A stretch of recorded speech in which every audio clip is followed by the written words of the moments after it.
Thank you for joining me today. For this assignment, I will be discussing a hypothetical PR crisis with one of Walmart's distribution centers and how to best manage the crisis. First off, we need to know what happened, when it happened, and the reason it happened. What was the cause? Second, we need to know who was involved. Third, who were affected by this crisis.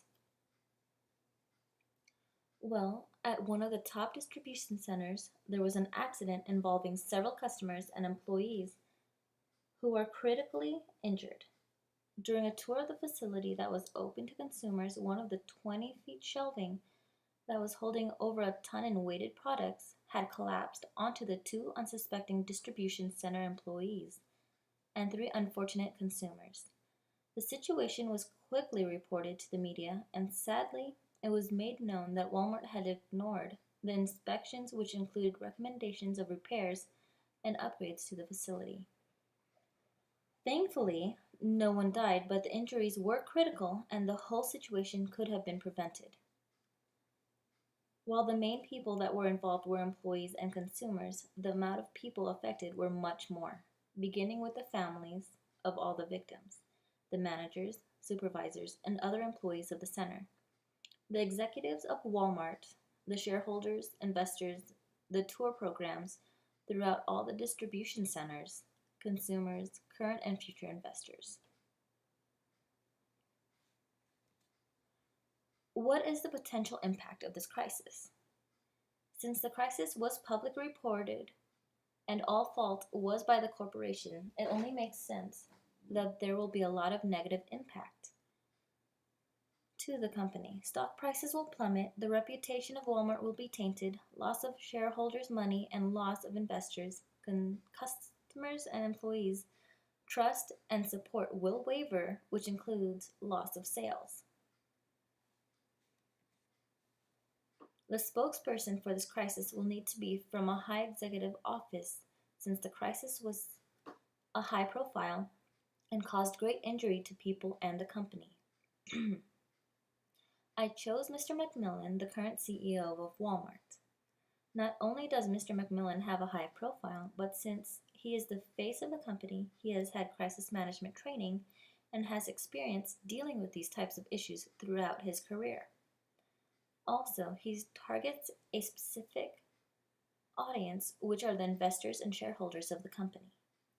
He also brings a sense of ease to all that are affected and can attract the right type of reporters to cover the crisis and give Walmart a chance to redeem themselves with the information he shares.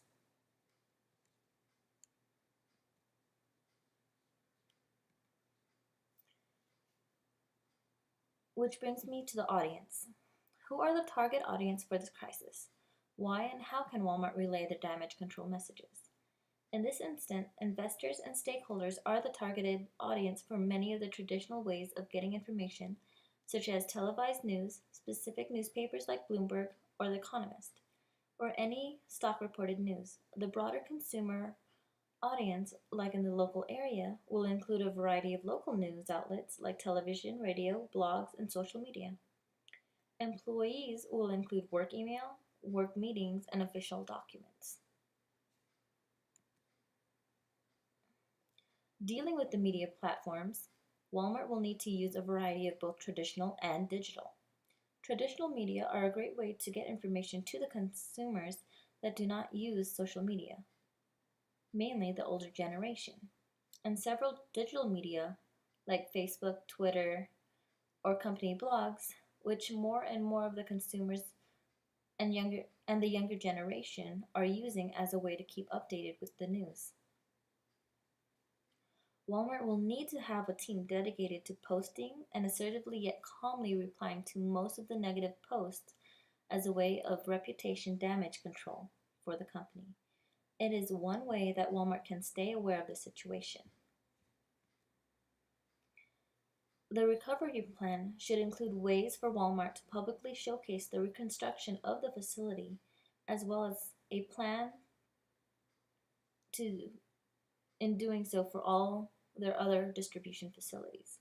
Also, hold a press conference with the victims and or their families stating that they will be all compensated for the crisis, as well as the medical bills be paid for by the company and lost wages of the employees and the consumers, because they understand that it was the company's fault for ignoring the signs and reports.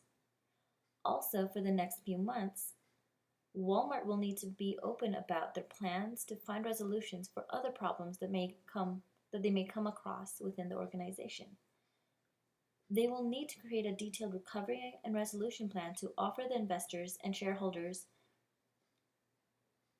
which will include the financial crisis and an estimated impact projected good or bad income, loss or profit to the company. Walmart will need to keep positive on social media, as well as maybe do a huge fundraiser to help distract many audiences and shed some positive light to the company.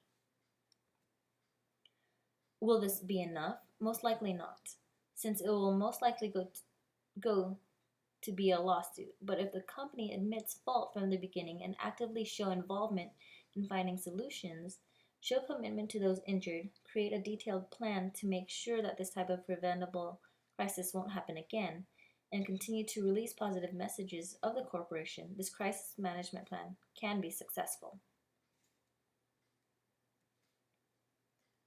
Walmart will need to keep their slogan at their distribution centers of "Our people make the difference" and really make a positive impact to showing that they do care about their employees.